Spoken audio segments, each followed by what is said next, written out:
दोस्तों, माजा या फ्रूटी जैसी कंपनियां दावा करती है कि वो मैंगो जूस में कोई भी केमिकल्स नहीं मिलाती और उसे सच में रियल मैंगो से ही बनाया जाता है। लेकिन फिर भी अगर आपने गौर किया होगा तो उस पर ऐसा क्यों लिखा होता है कि उसमें आर्टिफिशियल फ्लेवर्स ऐड किए गए हैं। आज के इस वीडियो में आप यह भी जानोगे कि आखिर जूस जैसे कि माजा और फ्रूटी को बनाया कैसे जाता है। बस आप वीडियो के एंड तक हमारे साथ बने रहिए। सबसे पहले रसीले और ताजा आम को हाथों से तोड़ लिया जाता है और जो आम ऊंचाई पर लगे होते हैं उन्हें एक स्टिक की मदद से तोड़ा जाता है जिसके आगे मैकेनिकल जोश लगा होता है। जब टूटे हुए आम के स्टेम को तोड़ते समय आम के फल से एक लिक्विड निकलता है। अगर वो लिक्विड आपके हाथ पर लग जाए तो आपका हाथ जलना शुरू हो जाता है और इसीलिए आम को ग्लव्स पहनकर सबसे पहले स्टैंप निकाली जाती है और उसे तुरंत पानी में डाल दिया जाता है ताकि आम से निकलने वाले लिक्विड का टॉक्सिक इफेक्ट कम हो सके।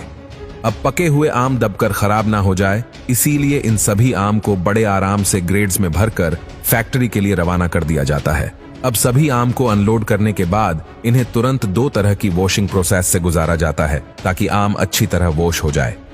अब आम पर मौजूद पॉलीफिनोल ऑक्साइड को रिमूव करने के लिए और आम का कलर और उसका फ्लेवर इंप्रूव करने के लिए आम को गर्म पानी में 3 से 5 मिनट के लिए रखा जाता है और इस प्रोसेस को प्री हीटिंग या सॉफ्टनिंग प्रोसेस कहा जाता है। अब इसके बाद इन मीठे और पके हुए आम को कन्वेयर बेल्ट की मदद से आगे भेज दिया जाता है। उसके बाद सभी वर्कर्स इन सभी आम का विजुअल इंस्पेक्शन करते हैं और अगर कोई भी आम अच्छी क्वालिटी का नहीं है और या फिर डैमेज हो गया है तो उस काम को कन्वेयर बेल्ट से बाहर कर दिया जाता है और जो बचे हुए आम है उसे वर्कर्स उनके टिप्स या ऊपरी भाग को काट देते हैं। अब इसके बाद इन आम को एक डेस्टोनिंग मशीन में भेज दिया जाता है जहां पर यह मशीन एक बहुत ही एफिशिएंट तरीके से आम की गुठलियां और उनके छिलकों को अलग कर देती है और इसके बाद इन नाम को एक्सट्रैक्टर मशीन में डाल दिया जाता है जहां से इन सभी नाम का जूस निकाला जाता है।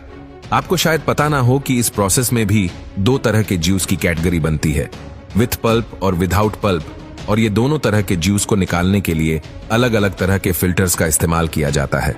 अब इस जूस में ऑक्सीजन पार्टिकल्स भी मौजूद होते हैं और कहीं उसके अंदर की ड्राई ऑक्सीजन जूस को खराब ना कर दें, इसलिए जूस को डिग्रासिंग मशीन में 90 से 95 डिग्री टेम्परेचर पर 10 से 14 मिनट के लिए रखा जाता है। आपने शायद गौर नहीं किया होगा लेकिन अभी भी मैंगो जूस में कई छोटे बड़े पार्टिकल्स मौजूद हैं पर उनकी डेंसिटी सेम नहीं होती।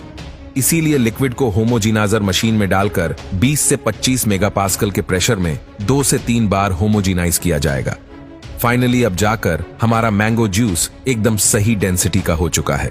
इसके बाद जूस के अंदर के बैक्टीरिया को मारने के लिए उसे एक स्टेरलाइजेशन मशीन में हिट किया जाता है और तुरंत मैंगो जूस को ठंडा भी कर लिया जाता है